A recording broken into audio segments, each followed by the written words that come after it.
Leonardo looked uncomfortable. He shifted in his seat and glanced at Opal. He admitted that Opal felt insulted that I didn't trust Graham.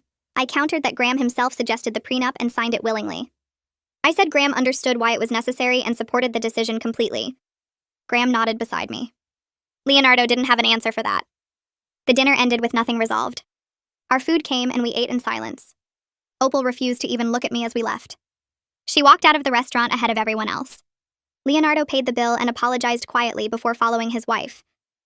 Graham found out from Isabella the next day that Opal was telling extended family not to bring gifts. She said the rich bride didn't need anything. She suggested people skip the wedding entirely since it was going to be awkward and uncomfortable. Isabella heard this from 3 different relatives who called to ask if it was true. Graham called his mother immediately. I was sitting next to him on the couch when he dialed. He didn't put it on speaker, but I could hear Opal's voice through the phone. She was loud and sharp. Graham told her to stop turning family against us. She said if I was going to treat her son like a gold digger, then she would treat me like the snob I was. Graham's voice got louder. He said she was the one making this about money, not us. He said the prenup had nothing to do with his worth as a person. It was just protecting assets that existed before the relationship. Opal said something I couldn't hear clearly. Graham shouted that she was being manipulative and cruel. Then the line went dead. She hung up on him. Graham stared at his phone for a long moment before throwing it across the room. It hit the wall and clattered to the floor. 5 days before the wedding, Opal showed up at my house unannounced. I was working in my home office when the doorbell rang. I checked the security camera and saw her standing on my front porch. My stomach twisted, but I opened the door anyway. She pushed past me without waiting for an invitation. She demanded to speak with me alone. I told her Graham wasn't home. She said good because this conversation was just between us. She stood in my living room and delivered her ultimatum. She would attend the wedding and stop turning family against us if I agreed to void the prenup. She wanted me to sign a new agreement giving Graham 50% ownership of my company immediately. Not after the wedding. Right now. I stared at her for a full 10 seconds. Then I told her that was insane and not happening. She stepped closer to me. Her face was red. She said I would regret choosing money over family. She said I was destroying her son's life and our marriage before it even started. She said I was a selfish woman who only cared about protecting my precious business. Then she turned and walked out. She slammed my front door so hard a picture frame fell off the wall. Graham came home from the school an hour later and found me pacing in the kitchen. I was furious. I told him about his mother's ambush visit and her insane ultimatum. Graham's face crumpled. We sat down at the kitchen table and had the most honest conversation of our relationship. I asked him what marriage meant when his family would always see me as the enemy. I asked if he could actually handle being cut off from his mother. I said I needed to know if he would resent me in 5 years or 10 years for the relationship he lost with his family. Graham broke down crying. He said he loved me and chose me. He said his mother was wrong and cruel and manipulative. He said he didn't want a relationship with someone who treated me this way. But I could see this was destroying him. His hands shook when he reached across the table for mine. Tears ran down his face. He kept saying he was sorry even though none of this was his fault. I hated Opal for putting him through this. I hated that she was willing to destroy her son's happiness to prove some twisted point about control and money. The wedding rehearsal was 3 days later, and I walked into the venue with my stomach in knots. My entire family filled the chairs on my side. My parents sat in the front row. My sister stood near the altar waiting to practice her bridesmaid duties. My best friends from college scattered through the seats laughing and talking. Graham's side looked empty except for 3 people. Isabella sat alone in the second row wearing a nervous expression. Leonardo and Phyllis occupied the front row with a noticeable gap between them like they weren't sure they should sit together. The empty chairs stretched behind them like missing teeth. Graham stood at the altar watching his sparse section, and I saw his shoulders drop. The wedding planner walked us through the ceremony timing and processional order. Isabella practiced walking down the aisle. My sister followed. The planner explained where Graham and I would stand and how the officiant would guide us through vows. Graham kept glancing at his side of the venue. His jaw was tight. His hands stayed shoved in his pockets. After the rehearsal ended, people mingled near the chairs. My family chatted with the wedding planner about tomorrow's schedule. Graham talked quietly with Leonardo near the back. Phyllis approached me while I was checking flower placement with the florist. She touched my elbow and gestured toward a quiet corner. We walked away from the others and she turned to face me directly. She said she was proud of me for standing my ground. Her voice was low and serious. She said Opal had always been controlling, but this behavior was worse than usual. I felt something loosen in my chest hearing those words from Graham's family. Phyllis wasn't done talking. She pulled me further from the crowd and told me something that made everything click into place. She said Opal tried this same manipulation when Leonardo's brother married someone she didn't approve of years ago. That couple dealt with constant interference and criticism. Opal showed up unannounced at their house. She called them at work. She told other family members lies about the wife. She made every holiday miserable with her comments and demands. The couple eventually moved across the country just to escape her. They only came back for funerals now. Phyllis said Opal respects strength and will keep pushing until someone finally sets a firm boundary that stays firm. She said most people cave because it's easier than dealing with her anger. She said I was doing the right thing even though it felt awful. Her words made me feel less like a monster. I'd been carrying guilt about splitting Graham's family. I'd been wondering if I was being stubborn or cruel. Phyllis validated that this wasn't about me being difficult. This was about Opal testing whether she could control our marriage before it even started. I thanked Phyllis and hugged her. She hugged me back hard and said she'd see me tomorrow.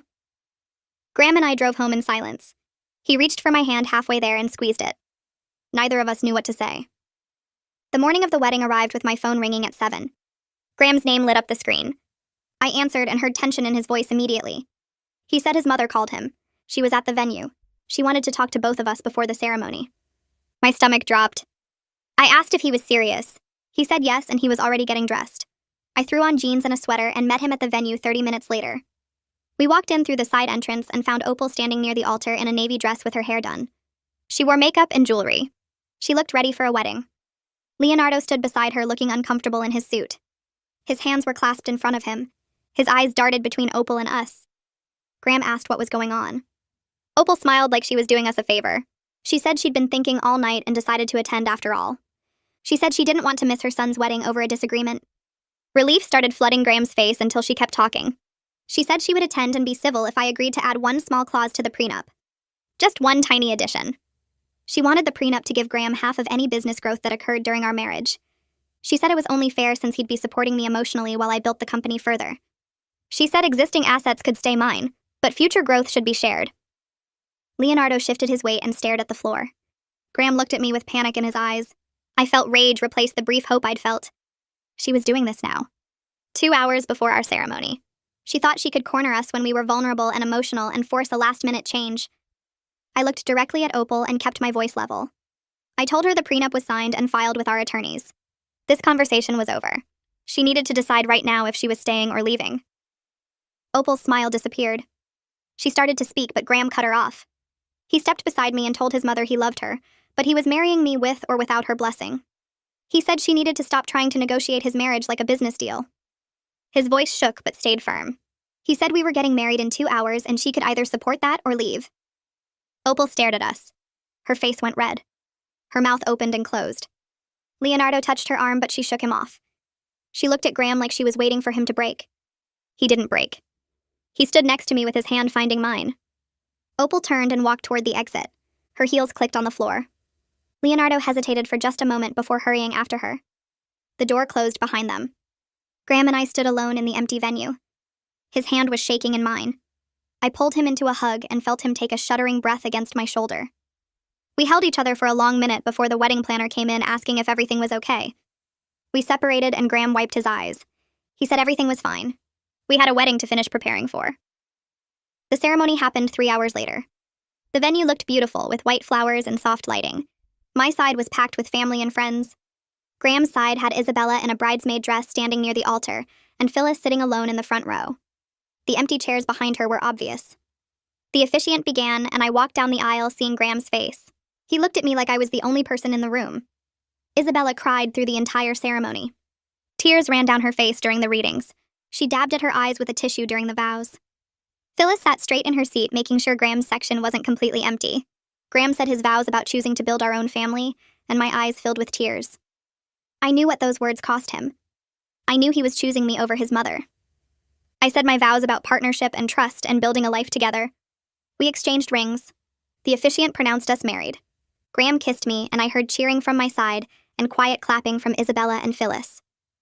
We walked back down the aisle as husband and wife passed the empty chairs that represented his mother's choice.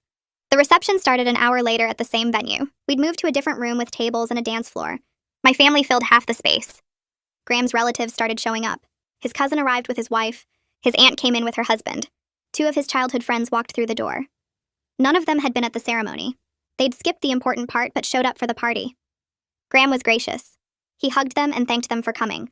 I watched him note who was there and who wasn't. I could see him filing away which relatives chose the fun over the commitment. Phyllis gave a toast during dinner. She stood up with her glass and talked about how real family shows up when it matters. She said love means supporting people even when it's complicated. She said Graham and I were starting something beautiful, and she was honored to witness it. People clapped. Some of Graham's relatives looked uncomfortable. Isabella raised her glass high. 3 days after the wedding, I was making coffee in our kitchen when Graham's phone chimed. He picked it up and his expression changed. He showed me the screen. Opal had sent a long email to both of us. The subject line said, "Disappointed." I read it while Graham watched my face. She wrote that she was disappointed we chose to start our marriage by excluding her. She said she hoped we'd reconsider the prenup now that we were legally married. She said it wasn't too late to fix this mistake and welcome her back into our lives properly. Graham took his phone back and typed a response. 1 sentence. He said the prenup was permanent and we weren't discussing it again. He showed me before sending it. I nodded. He hit send. I was proud of him for being direct instead of leaving room for more negotiation. 2 weeks into our marriage, Graham came home from the school and found me working in my office. He stood in the doorway until I looked up. He said he needed to talk. We sat on the couch and he admitted he was grieving. Not the relationship he had with his mother, but the relationship he thought he had. He said he'd believed she loved him unconditionally, but her behavior showed conditions everywhere. He said he was mourning the mother he wanted versus the reality of who she actually was. We talked for over an hour about loving someone while not accepting toxic behavior. We discussed how setting boundaries was different from cutting people off. He decided he would tell Opal they could have a relationship, but only if she stopped trying to control our marriage and financial decisions. He said he'd write her an email laying out clear terms. Leonardo called the next day. Graham put him on speaker. Leonardo apologized for Opal's behavior. He said he'd been making excuses for her controlling tendencies for years. He admitted he should have stood up to her earlier. He said he wanted a relationship with us separate from Opal's drama. He asked if he could take us to dinner to celebrate our marriage properly. Graham agreed. I appreciated that Leonardo was trying, even though I knew going against his wife was hard. We met him for dinner that weekend and he brought gifts. He toasted our marriage. He asked about our honeymoon plans. He acted like a father who wanted to know his son's spouse. My company launched a new product line 6 weeks after the wedding. We'd been developing it for months, and the timing just happened to land during our first weeks of marriage. The line sold out in 3 days. Orders flooded in from retailers. My business partner called saying we needed to increase production immediately. Revenue projections doubled. Graham came home while I was on a call with manufacturers. He waited until I finished and then hugged me. He said he was proud of me. He asked questions about the product and the marketing strategy. He celebrated my success without once acting entitled to it or resentful about the prenup. His genuine pride in my work reminded me exactly why I married him. The prenup sat in our filing cabinet protecting assets that kept growing. Graham taught his students and came home happy. We built our life together without his mother's interference. Opal sent occasional texts testing boundaries. Graham shut them down quickly. We moved forward. 4 months after the wedding, I started planning Thanksgiving at our house. I sent invitations to my parents and sister. I called Isabella and asked if she wanted to come. She said yes immediately. I invited Leonardo and told him Phyllis was welcome too. He thanked me and said they'd both be there. Graham helped me order a turkey from the local butcher, and we bought ingredients for all the side dishes. The week before Thanksgiving, my phone buzzed with a text from Opal asking if she was no longer welcome at family holidays. I showed Graham and he read it twice before responding that she was welcome when she could be respectful. She didn't reply. Thanksgiving morning arrived and I woke up early to start cooking. Graham made coffee and we worked together in the kitchen prepping vegetables and setting the table. My family arrived first with wine and desserts. Isabella showed up next with flowers and hugged us both.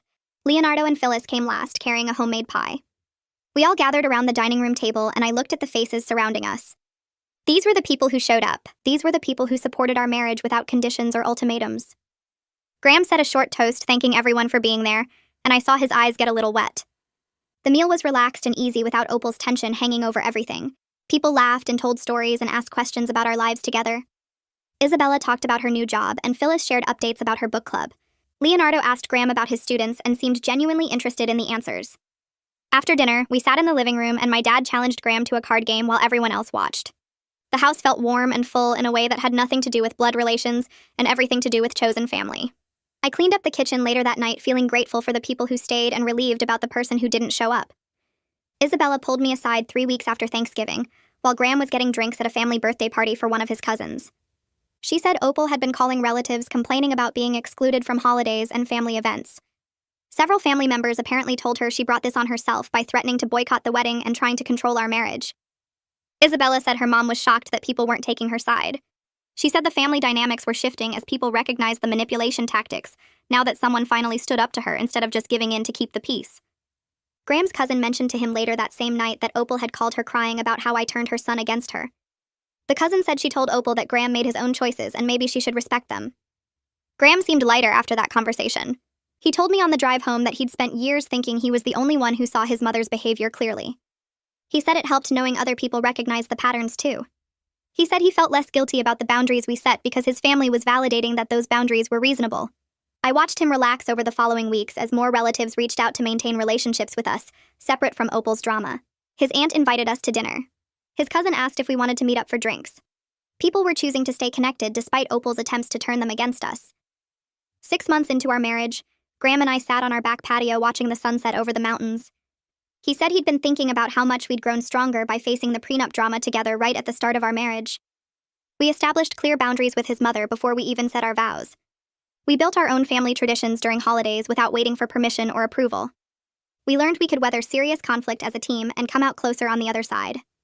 I agreed and added that the prenup that caused so much drama had become completely unimportant to our daily life. We both knew it was never about trust or love.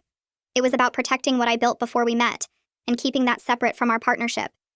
Graham said he understood that better now than he did when we first signed it. He said watching me handle the business expansion over the past months showed him exactly why the prenup mattered. My success was mine, and his teaching career was his, and our marriage existed separately from those individual achievements. We didn't need to merge everything to prove we loved each other.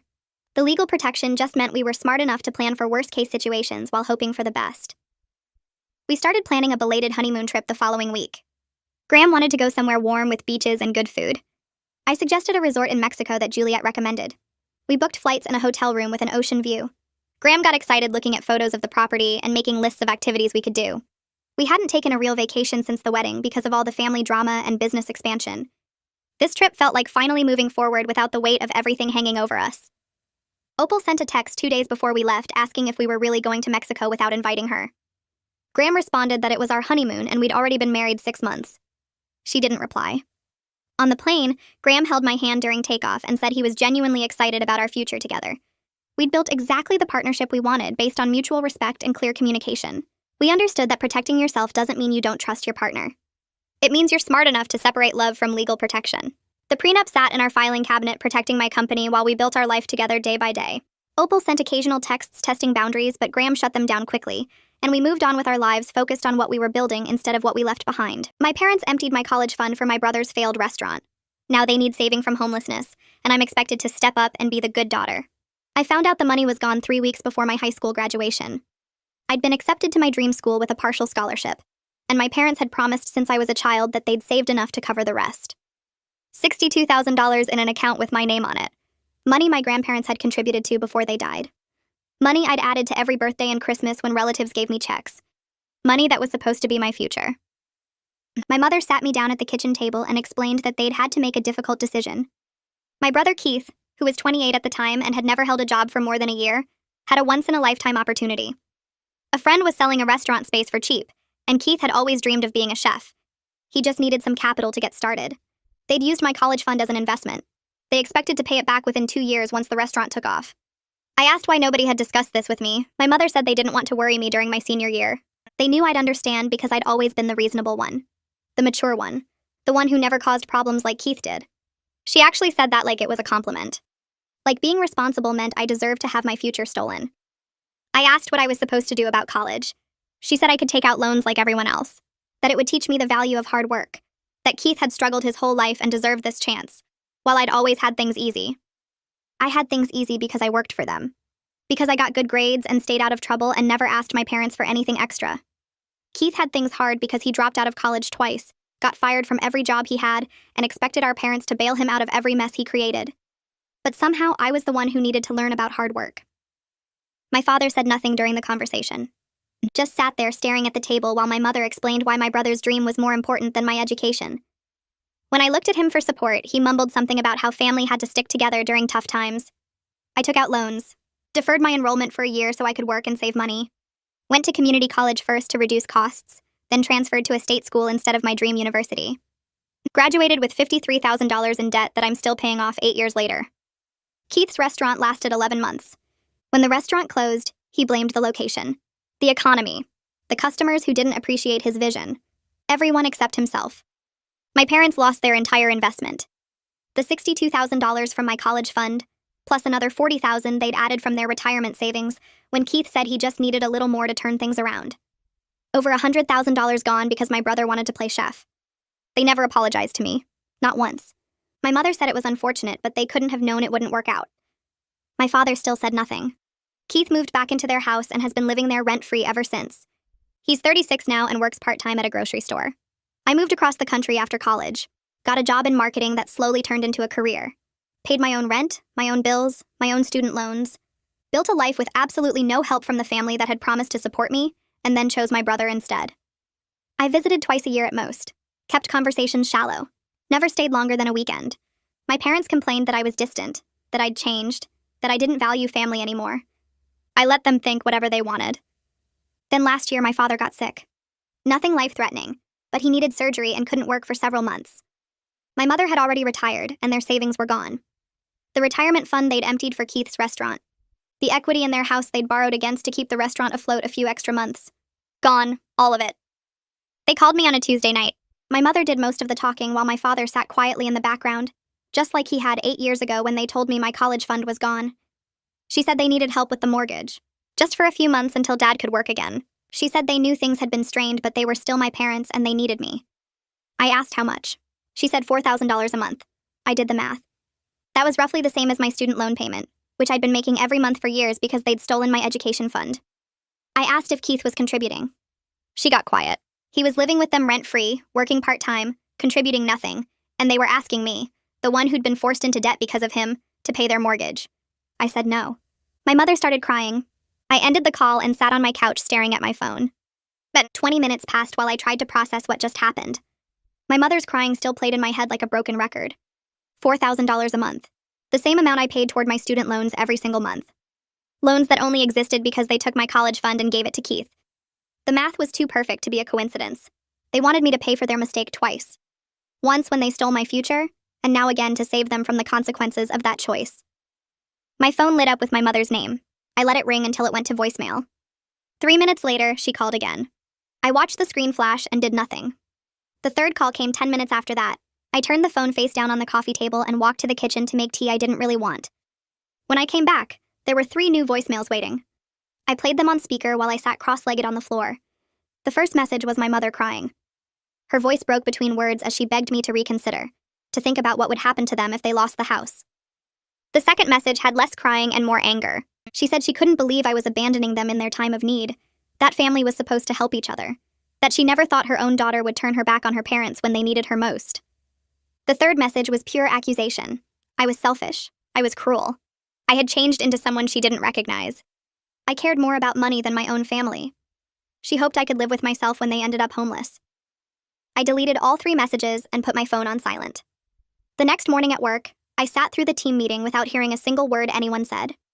My boss asked me a direct question about the marketing campaign I was supposed to present, and I just stared at her until someone else jumped in to answer. After the meeting, I went to my desk and opened the presentation file, but the slides blurred together. I kept thinking about my mother's voice accusing me of abandoning them, as if I was the one who had broken the family trust first. Nina found me during the coffee break staring into my cup like it might have answers. She sat down across from me at the small table in the break room and waited. Nina was good at waiting. She never pushed for information or filled silence with empty chatter. After a full minute, I started talking. I told her everything.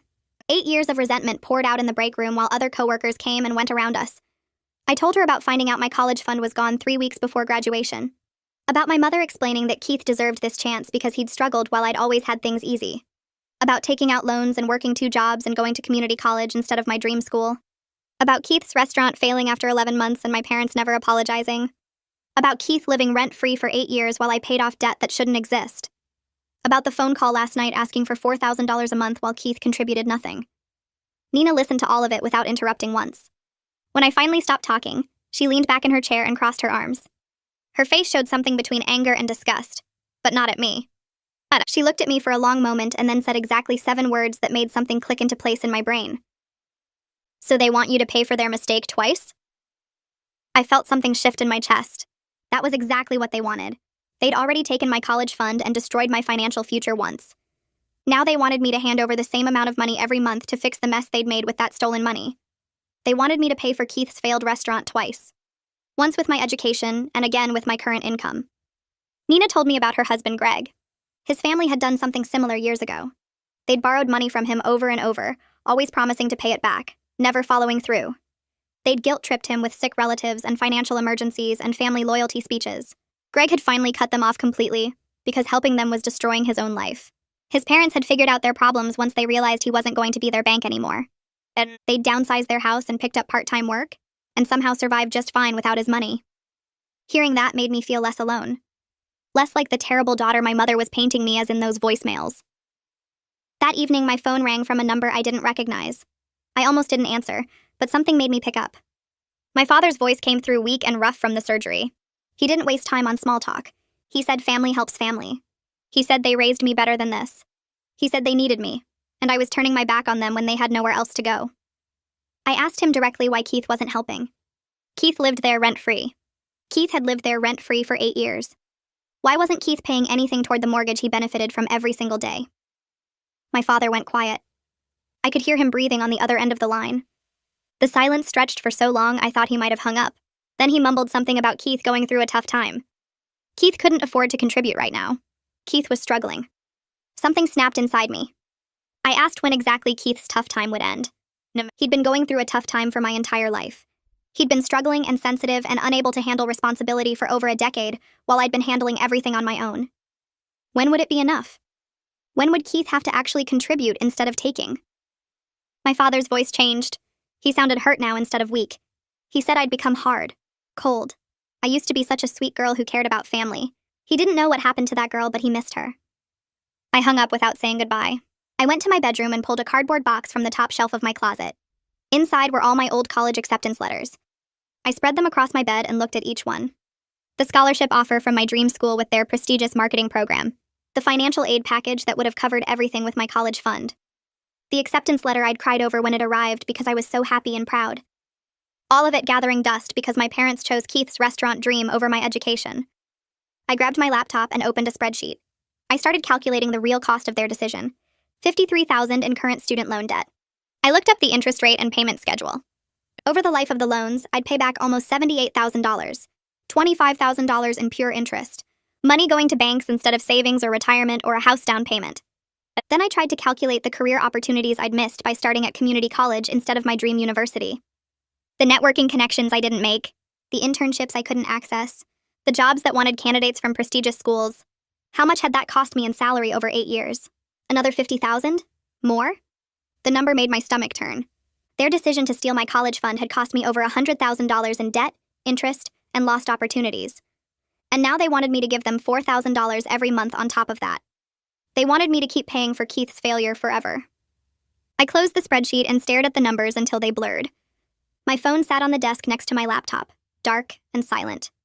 2 days passed without another call from my parents, which felt like a small victory and also somehow worse. The silence meant they were regrouping, planning their next move, or maybe just waiting for me to crack under the guilt.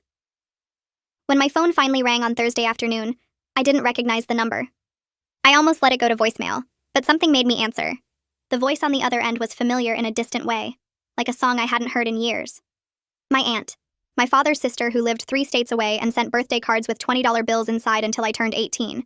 We'd exchanged maybe 10 words total in the past year, all of them surface-level pleasantries at family gatherings I barely attended. She started with small talk about the weather and her garden, and how her cat had learned a new trick. I waited for the real reason she was calling, and it came exactly when I expected it to. Her voice shifted from casual to serious, like she was about to deliver bad news. She said she'd heard about my parents' situation.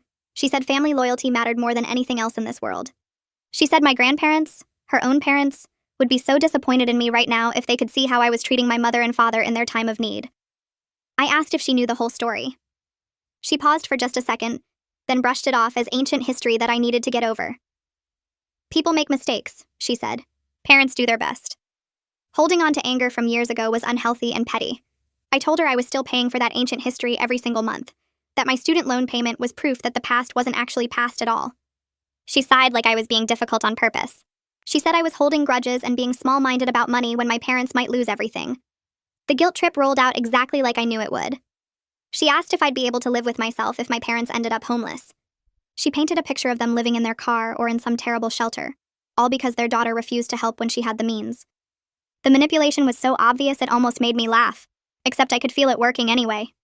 That sick twist in my stomach that came from years of being told that being a good daughter meant sacrificing myself. I thanked her for calling and hung up before she could say anything else. I needed to talk to someone who actually understood, someone who'd been there when everything fell apart the first time. I called Selena, my friend from college who'd lived in the dorm room next to mine freshman year. She'd seen me come back from my shifts at the campus bookstore at 11 at night, exhausted and behind on reading for my morning classes. She'd heard me crying through the thin walls when the stress got too heavy, and I couldn't hold it together anymore. She answered on the second ring, and I barely got through explaining the situation before she started cursing. Selena reminded me of the nights I'd cried myself to sleep over the stress of working 2 jobs while taking a full course load. She remembered the time I'd skipped meals for 3 days because I'd had to choose between buying groceries and buying a textbook I needed for an exam. She said my parents had 8 years to apologize or even just acknowledge what they'd done to me, and they'd chosen not to. Their current crisis didn't erase their past betrayal. Helping them now wouldn't suddenly make them appreciate what they'd taken from me. It would just teach them that crying and guilt trips worked, that they could keep using me whenever they needed money. We talked for over an hour. By the time I hung up, I felt steadier. Less like I was drowning in guilt and more like I had solid ground under my feet. But that feeling didn't last long. The Facebook messages started coming in over the weekend. Extended family members I barely knew, people I'd met maybe twice at weddings or funerals, all sending variations of the same message. They'd heard about my poor parents and their financial troubles. They hoped I was doing the right thing and helping them. They knew I was successful and living far away. Surely I could spare something for family. Someone had clearly been spreading their version of events through the family network, painting me as the selfish daughter who'd abandoned her struggling parents. I deleted the first few messages without responding. Then I stopped checking Facebook altogether. But Monday morning brought something I couldn't ignore. A message from my cousin, one of the few family members I actually liked and stayed in touch with. She said she needed to tell me something and I wasn't going to like it. Keith had just bought a new gaming console. She'd seen him posting about it on Instagram, showing off the expensive setup he'd bought. He'd also been posting photos of his takeout meals from nice restaurants and tickets to concerts. He was spending his grocery store money on himself instead of contributing anything to the household, living like someone without a care in the world while our parents faced losing their house. I looked up Keith's social media for the first time in months. Every post from the past few weeks showed exactly what my cousin had described.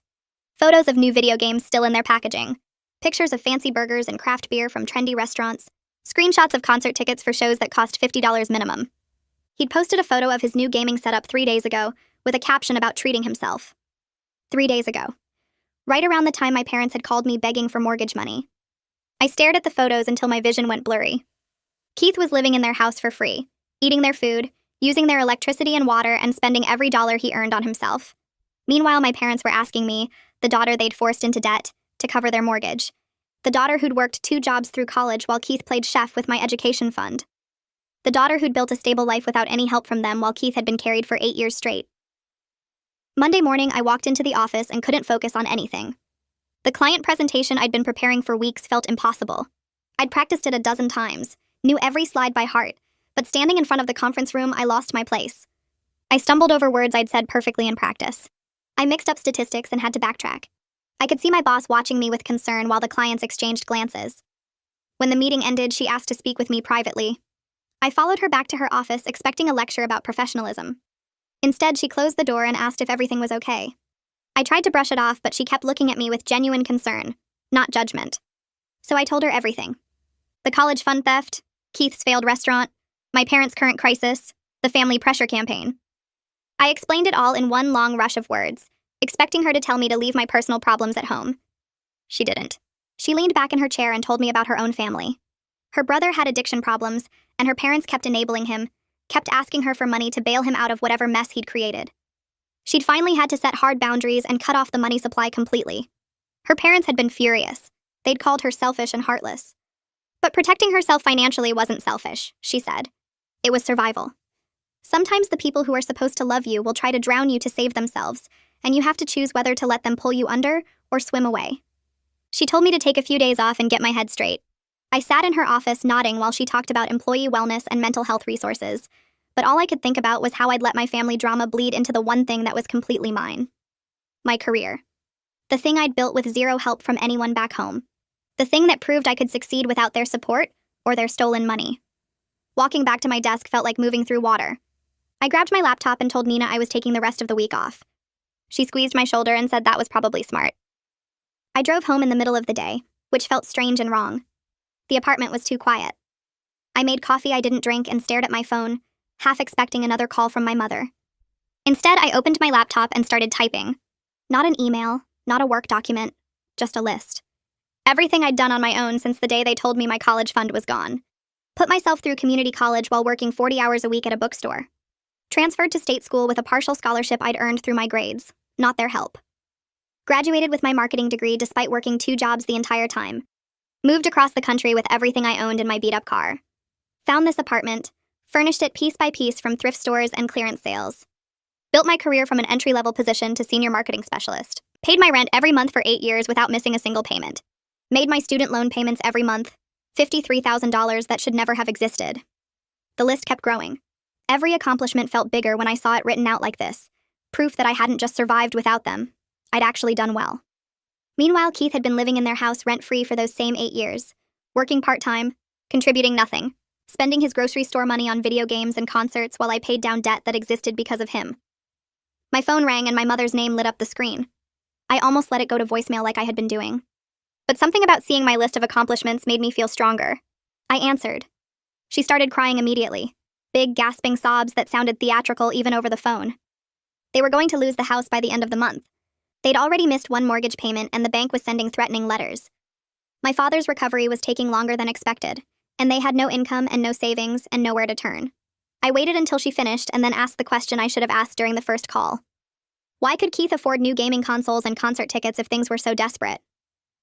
The crying stopped. She got quiet for a few seconds and then her voice changed, got defensive and sharp. I didn't understand how hard things were for him. He was sensitive. He struggled with depression. He needed those small pleasures to cope with how difficult his life had been. I felt something snap inside my chest. I told her I had depression too. When I was working 2 jobs and taking a full course load because they stole my college fund to fund his restaurant fantasy. When I was eating ramen for dinner 5 nights a week because I couldn't afford groceries and textbooks. When I was so exhausted I fell asleep in the library between shifts. But I didn't have the luxury of someone else carrying me through it. I had to function anyway because nobody was going to rescue me. The line went completely silent. Then my mother said I was being cruel, that I was throwing the past in her face when they needed help now, that she never expected her own daughter to be so heartless. I opened my mouth to respond, but she kept talking. My father's recovery wasn't going well. The stress of potentially losing the house was making everything worse. His blood pressure was up. He wasn't sleeping. The doctor said stress could cause serious complications. If something happened to him because of this, could I live with myself? Knowing I had the money to help, but chose not to. I ended the call. My hands were shaking so hard I almost dropped the phone. The anger and guilt mixed together in my stomach until I felt sick. I recognized what she was doing. The same manipulation they'd always used. The same pattern of making me responsible for their choices and their consequences. But recognizing it didn't make it stop working. I still felt the guilt eating at me even though I knew it was manufactured. Nina texted me that evening asking if I wanted to come over for dinner. She said Greg was making his famous pasta and they had plenty. I almost said no because I didn't want to be around people. But then I realized that was exactly what my family wanted, for me to isolate and stew in guilt until I gave in. I said yes. Their house was warm and smelled like garlic and tomatoes when I arrived. Greg handed me a glass of wine and told me to sit down and relax. We ate dinner at their kitchen table and I tried to focus on the food and the conversation, instead of the phone call still replaying in my head. After dinner, Nina cleared the plates and Greg leaned back in his chair and looked at me with this knowing expression. He told me his family had done the same thing to him. His parents and his 2 brothers had treated him like an ATM for years. Every time there was a crisis, every time someone needed money, they called him because he had a good job and no kids and clearly didn't need all that money he was making. He'd helped at first, paid for his mother's car repair, covered his brother's rent when he got laid off, sent money for his father's medical bills. But it never stopped. Every time he helped, there was another crisis right behind it. Another emergency. Another desperate situation. His mother's health got worse and worse, always conveniently when they needed money. His brothers always had some tragedy that required immediate financial rescue. Greg said he finally realized they were using health scares and threats of homelessness to control him, to make him feel responsible for problems he didn't create. So he stopped, cut off the money completely. His family lost their minds, called him selfish and heartless and a terrible son, said if anything happened to his mother, it would be his fault. Nina reached over and took Greg's hand. She said his family eventually figured it out. Once they realized he wasn't going to be their backup plan anymore, they found other solutions. His parents downsized to a smaller house they could actually afford. His brothers got better jobs and learned to budget. They survived without him, which proved they could have done it all along. I drove home from Nina and Greg's house with their words sitting heavy in my head. The streetlights blurred past my car windows while I kept thinking about what Greg had said about his family eventually figuring things out. Would my parents really end up homeless if I didn't help? Or was that just another way to manipulate me into giving them money? They'd been making bad choices for years, always finding someone or something to bail them out. Maybe I was just the latest backup plan, and if I said no, they'd actually have to solve their own problems for once. The thought felt both freeing and terrifying at the same time. I spent most of the next day sitting at my kitchen table with my laptop open, researching options I'm sure my parents hadn't even considered. Smaller houses in their area were listed for half what they'd paid for their current place 30 years ago. I found apartments that would cost them a quarter of their mortgage payment. Keith could get a full-time job at literally any store or restaurant and make enough to cover rent if they charged him what he should have been paying all along. My father could apply for disability benefits since his surgery had complications. My mother was only 63 and healthy, plenty young enough to go back to work part-time if she wanted to. I made a list of every possible solution, and not a single one required me to drain my bank account or take on their debt. They had options. They just didn't want to use them, because those options required actual change and effort. Then I opened my own financial spreadsheet and looked at the numbers with completely clear eyes for the first time since my mother's call. If I gave them $4,000 every month, I'd have to stop making the extra payments on my student loans that were helping me pay them off faster. My emergency fund that I'd spent 3 years building would be gone in 6 months. The financial security I'd worked so hard to create, the stability I'd built entirely on my own with no help from anyone, would disappear. I'd be right back where I was 8 years ago, struggling and stressed and barely keeping my head above water. Except this time, it would be my choice, and that somehow made it worse. Wednesday afternoon, I was working from home when someone knocked on my apartment door. I wasn't expecting anyone and almost didn't answer, but the knocking continued, more insistent. I looked through the peephole and my stomach dropped. My parents were standing in the hallway.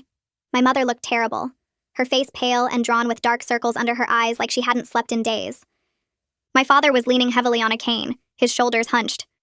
They must have driven 10 hours to get here, and my father definitely shouldn't have been traveling this soon after his surgery. That's when I knew exactly how desperate they were. I opened the door, and they walked into my apartment without waiting for an invitation. My father lowered himself carefully onto my couch, wincing with every movement. My mother sat next to him, her purse clutched in her lap like a shield. We all just stared at each other for a long moment, and I realized this was the conversation we should have had 8 years ago. The one we'd been avoiding through distance and shallow holiday visits and pretending everything was fine when nothing was fine. I sat down in the chair across from them and started talking before my mother could launch into whatever guilt trip she'd prepared during the drive. I told them exactly what their choice had cost me. The $62,000 was just the beginning. I explained about the loans, the interest that kept adding up, the years of working 2 jobs while taking classes, the exhaustion and stress and constant worry about money.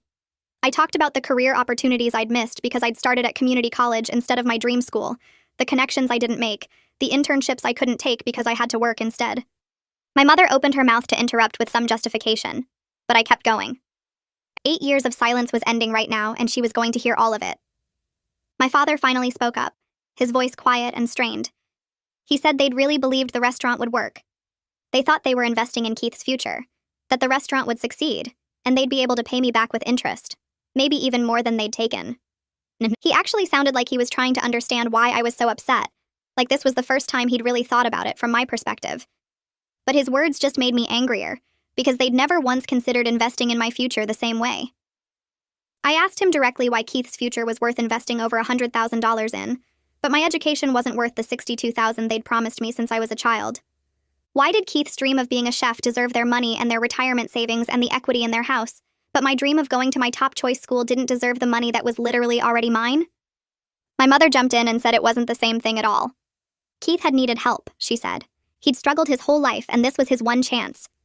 But I'd always been capable of handling things on my own, always been smart and responsible and able to figure things out. That's when everything clicked into place so clearly it almost hurt. They'd always seen my competence as a reason to give me less support instead of more. Being responsible and getting good grades and staying out of trouble didn't earn me their investment. It made me seem like I didn't need it. Meanwhile, Keith's constant failures and irresponsibility made him look like he deserved to be rescued over and over again. They'd punished me for being capable by taking away my support, and they'd rewarded him for being incapable by giving him everything. The pattern had been there my whole life, and I'd never seen it clearly until right now. My mother's phone rang in her purse, and she actually answered it right there in my living room. I heard Keith's voice through the speaker asking when they were coming home. He needed a ride to his friend's house and wanted to know if they'd be back soon. My mother promised they'd be home tomorrow and asked if he needed anything else. I watched this happen in real time. My parents sitting in my apartment begging me for money while my 36-year-old brother called asking for a ride like a teenager. The whole dynamic was so clear and so absurd it was almost funny. Almost. I turned back to them after my mother ended the call. So, has Keith even been told you're about to lose the house? My mother's face went tight. She looked at my father, then back at me. We didn't want to burden him with this right now. I felt something snap inside me. You didn't want to burden him. The 36-year-old man living rent-free in your house doesn't need to know his parents are facing foreclosure. But I'm supposed to pay $4,000 a month to fix it? My father shifted in his seat, still recovering from surgery and looking worse than when they'd arrived. Keith is going through a difficult time emotionally. The stress wouldn't be good for him. I almost laughed. And what about my stress? What about the stress I went through working 2 jobs in college because you stole my education fund for his restaurant dream? Did that matter? My mother's eyes filled with tears again, but I kept going. I'm not giving you money, but I'll help you in other ways. I'll sit down with you and create a real budget. I'll help you research smaller houses if you need to downsize. I'll even be there when you tell Keith he needs to start contributing like an adult. But I'm not writing you a check. Her face changed. The tears dried up fast and her mouth pressed into a thin line. She'd wanted money, not actual help. Not solutions that required her to change anything or hold Keith accountable. She wanted me to make the problem disappear, so everything could stay exactly the same. My father leaned forward, his voice quiet but strained. What are we supposed to do if we can't make next month's payment? We've already missed one. The bank is sending letters. I looked at him, really looked at him, and said the exact words they'd said to me 8 years ago. Figure it out like everyone else does. The silence in my apartment was so thick I could feel it pressing against my skin. My mother stood up first, grabbing her purse with shaking hands. My father got up slower, wincing from the surgery pain. They walked to my door without another word. My mother was crying again by the time she reached the hallway, and my father followed her out in complete silence, just like always. I closed the door behind them and stood there for a long time. The guilt hit me in waves, but underneath it was something else. Something lighter. I'd finally said things that needed to be said for almost a decade. I'd stopped protecting them from the consequences of their own choices. That weekend, I made an appointment with a therapist. I found someone named Jasper who specialized in family issues and had an opening the following Tuesday. I couldn't keep carrying 8 years of anger while also being expected to rescue my parents from the mess they'd created. The weight of it was affecting my work, my sleep, everything. I needed professional help to sort through the tangle of guilt and rage and obligation that had been building since that conversation at the kitchen table before my high school graduation. My first session with Jasper happened in a small office with plants on every surface and soft lighting that was probably supposed to be calming. I told him everything. The college fund, the restaurant, the debt, the phone call, my parents showing up at my apartment. He listened without interrupting, taking notes on a yellow legal pad. When I finished, he looked up at me. Your parents' financial crisis is the result of multiple bad decisions over many years, not one daughter's refusal to help. The words hit me harder than I expected. He kept going. They chose to empty retirement savings. They chose to borrow against the house. They chose to enable your brother's dependence for nearly a decade. These are patterns, not accidents. I nodded, feeling something loosen in my chest. Jasper leaned back in his chair. What are you afraid will happen if you don't help them? I thought about it. Really thought about it. I'm afraid they'll never forgive me. That I'll be the family villain forever. The selfish daughter who abandoned her parents when they needed her most. Jasper wrote something down. You've been the family scapegoat for years anyway. Blamed for being distant while your brother is excused for being dependent. What's the actual difference? I didn't have an answer for that. That night, I started digging into my parents' financial situation using public records and information from my cousin who still lived in my hometown. What I found made my stomach turn. They'd refinanced the house 3 times over the past 15 years. Each time they'd pulled out equity. The mortgage was actually higher now than when they'd bought the place 30 years ago. Every refinance had reset the clock, extended the payments, pulled out cash that disappeared into Keith's failed ventures, and their own poor planning. The full picture became clear in a way it hadn't before. This wasn't just about my college fund or the restaurant. My parents had been financially reckless for years, making choices based on emotion instead of reality. They'd bailed out Keith over and over, borrowed against their future over and over, and now they'd finally run out of assets to sell and children to squeeze. They'd burned through everything and wanted me to be the next fuel source. My cousin sent me a message 2 days later that made everything even clearer. Keith had been talking at family gatherings, telling people I was rich and selfish, that I made 6 figures and refused to help our struggling parents. The number was wrong and inflated. The context was completely missing. But it explained why aunts and uncles I barely knew were suddenly messaging me about family loyalty. Keith was running a smear campaign while living rent-free and buying new gaming equipment. I opened my laptop that night and started writing the email to my parents. Each sentence took careful thought because I wanted to be clear about boundaries without sounding cruel. I explained that I couldn't give them money directly, but I would pay for them to meet with a financial advisor who could review their situation and create a plan. I offered to help them research smaller houses if downsizing made sense, and I said I'd be willing to sit down with everyone, including Keith, to discuss how each family member could contribute to solving this problem. I read it 3 times before sending, making sure every word was exactly what I meant to say. The response came 2 days later from my mother. Her email was 8 paragraphs long, and none of them addressed anything I'd actually offered. She wrote about how hurt she felt, how she'd raised me to value family, how she never imagined her own daughter would abandon them when they needed her most. She said my father was getting worse from the stress, and that she couldn't sleep at night knowing I was comfortable in my life while they were losing everything. She ended by saying she hoped I could live with myself if something happened to them. I read it twice and felt my hands shaking, but I didn't respond right away. My father's email arrived the next morning. It was only 4 sentences long. He said he understood I was still angry about the college fund situation. He wrote that maybe they should have handled things differently back then. He said he knew I'd worked hard to build my life, and he didn't want to take that away from me. He ended by saying he hoped we could figure something out that worked for everyone. It wasn't an apology, not exactly, but it was more acknowledgement than I'd gotten in 8 years. I took a breath and wrote back to him. I thanked him for recognizing what happened in the past, and told him it meant something that he'd said it. I repeated my offers of help with the financial advisor and the downsizing research, and I said I was willing to help them find solutions, but I couldn't be the solution myself. I wrote that I loved them both, but I couldn't set myself on fire to keep them warm, especially when Keith was standing right there doing nothing while expecting everyone else to carry him. I hit send before I could second-guess the words. Then nothing happened. 2 weeks went by without a single message from either parent. No calls, no texts, no emails. The silence felt deliberate, like punishment for not giving them what they wanted. I had a therapy session with Jasper during the 2nd week, and I told him about the emails and the silence that followed. He leaned back in his chair and asked how the silence made me feel. I admitted it made me anxious, like I was waiting for the other shoe to drop. Jasper nodded and said that was exactly the point. He explained that my parents were using silence as a manipulation tool, trying to make me so uncomfortable that I'd reach out and give in to their demands. He said the silence was meant to punish me for setting boundaries, to make me feel guilty enough to break. We spent the rest of the session working on managing that guilt, on recognizing that their choice not to contact me was just another way of trying to control my behavior. My cousin sent me a message on day 16 of the silence. She said my parents had finally told Keith he needed to start paying rent and get a full-time job. Apparently, Keith had thrown a complete tantrum, yelling about how unfair it was and threatening to move out. My mother was devastated that her baby boy was upset with her, according to my cousin, and had spent 2 days crying about it. I felt a strange mix of satisfaction and sadness reading that message. Satisfaction that they were finally making Keith take some responsibility. Sadness that it had taken a financial crisis, and my refusal to bail them out before they'd do it. 3 days after my cousin's message, my father called. I almost didn't answer, but something made me pick up. His voice sounded tired and defeated, but also slightly relieved.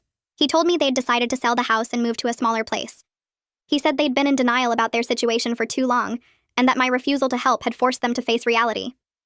He didn't ask me for money this time, just told me what they'd decided. I offered again to help with the logistics, and this time he accepted. Over the next week, we had several phone calls where I helped them research real estate agents in their area, moving companies and smaller homes they could afford. I sent them links to condos and townhouses, helped them understand what their house might sell for, and walked them through the process of downsizing. The conversations felt different from any we'd had in years, more honest and practical. My father actually listened to my suggestions and asked real questions. My mother barely participated in any of the planning calls. When she did join, she was silent and cold. My father admitted during one call that she was angry with him for giving in to the move. I realized then what had been happening. My mother had wanted me to rescue them so they wouldn't have to change anything about their lives, so Keith could keep living rent-free and they could keep enabling him. My father was starting to see that change was going to happen whether they wanted it or not, that they'd run out of ways to avoid it. Keith did move out, going to stay with a friend who apparently had a spare room. My parents' house went on the market and sold within 3 weeks.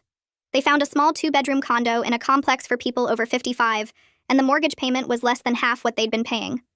Suddenly, their financial crisis was solved without a single dollar from me. They'd had options all along. They just hadn't wanted to use them while they thought I might cave and become their safety net. The email from my mother arrived on a Tuesday afternoon, 3 weeks after they'd moved into the condo. The subject line said, "Update," and the message was 2 sentences long. They were settled in their new place and everything was fine, No thanks for the hours I'd spent researching agents and helping them plan the logistics. I read it twice, looking for something that wasn't there, some acknowledgement of my help or even a basic expression of gratitude. Nothing. Just cold information delivered like a weather report. I deleted it and went back to work, feeling that familiar mix of hurt and relief. My father called that evening while I was making dinner. His voice sounded different, lighter somehow, and he actually thanked me for helping them through the move. He admitted the downsizing was something they should have done years ago, that living in a house too big for them with payments they couldn't afford had been foolish. It was the closest he'd ever come to saying they'd made mistakes, and I had to sit down because my legs felt weak. We talked for 20 minutes about nothing important, just normal conversation without tension or manipulation, and when we hung up, I cried for reasons I couldn't fully explain.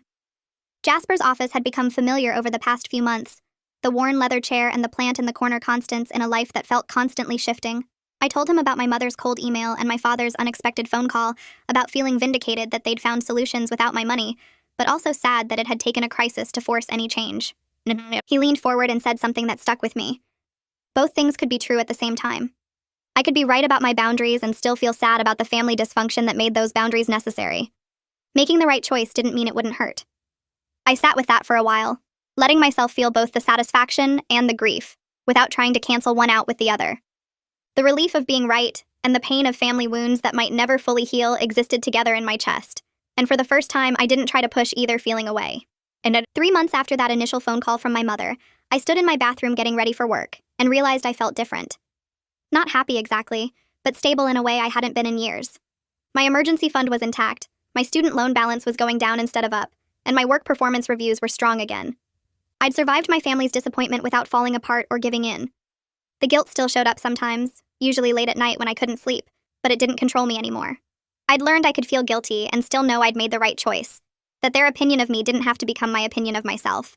My parents had found their own solutions once they realized I wasn't going to be their backup plan, which proved they'd had options all along. Keith was living with a friend and actually working full-time now, according to my cousin, forced into responsibility by circumstances instead of choice. The crisis had resolved itself without a single dollar from me, and I was still standing. My relationship with my parents looks different now than it did before the phone call. We talk maybe once a month, surface-level conversations about weather and work that don't go deeper than safe topics. My mother still hasn't thanked me for helping with the move and probably never will. Too proud or too angry to acknowledge that I was right about them having other options. My father sends occasional text messages, usually just checking in or sharing a photo of something random, and I respond, because those small connections feel genuine in a way our relationship never has before. I've accepted that I can't make them see what they took from me 8 years ago when they emptied my college fund. I can't make them understand the years of struggle and debt and lost opportunities their choice created, but I also don't have to keep paying for their mistakes, financially or emotionally. Some family wounds don't heal cleanly, the scar tissue thick and visible even years later. At least I'm not bleeding anymore while trying to bandage theirs, not sacrificing my own stability to prop up people who've never apologized for stealing my future. The distance between us is honest now, built on reality instead of obligation, and I'm okay with that. My father spent 18 years calling me stupid and told everyone I'd never amount to anything. He started begging when he found out how much I was making. My father started calling me stupid before I could even spell the word. I was 5 years old when I brought home my first report card, and he looked at it and shook his head. He said I would never amount to anything if this was the best I could do. I had all satisfactory marks. I was 5. That set the tone for the next 18 years of my life. Every test score was disappointing. Every grade was not good enough. Every achievement was dismissed as luck or low standards. My father had decided I was stupid, and nothing I did could change his mind. He said it so often it became background noise. You're so stupid. How can you be this stupid? I can't believe I raised someone so stupid. He said it at dinner. He said it during homework. He said it in front of relatives and family friends and anyone who would listen. He told people I was the slow one in the family. He told my teachers to be patient with me because I wasn't the brightest. He told my younger brother that at least he got the brains in the family. My brother learned to call me stupid too because my father laughed when he did it. My mother never defended me. She said my father was just trying to motivate me. She said he wanted me to try harder and this was his way of pushing me. She said I was too sensitive and needed thicker skin. She said lots of parents talk to their kids this way, and I should be grateful he cared enough to have expectations. I didn't feel grateful. I felt small. I started believing him around age 12. I stopped raising my hand in class because I was afraid of giving wrong answers. I stopped trying new things because I assumed I would fail. I picked easy classes in high school because I didn't think I could handle difficult ones. I applied to average colleges because my father said no good school would want someone like me. I got into all of them and he said it was because standards had dropped. When I graduated high school, my father gave a toast at my party. He said he was proud of me for making it through despite my limitations. He said he hoped college wouldn't be too hard for me. He said maybe I should consider a trade instead since not everyone was cut out for academics. My relatives laughed uncomfortably. I smiled and said nothing. That was the last time I let his words define me. College was 4 hours away, and I finally had room to breathe. Without my father constantly telling me I was stupid, I started to realize maybe I wasn't. I took challenging classes and passed them. I joined study groups and contributed meaningfully. I made friends who thought I was smart and funny and worth knowing.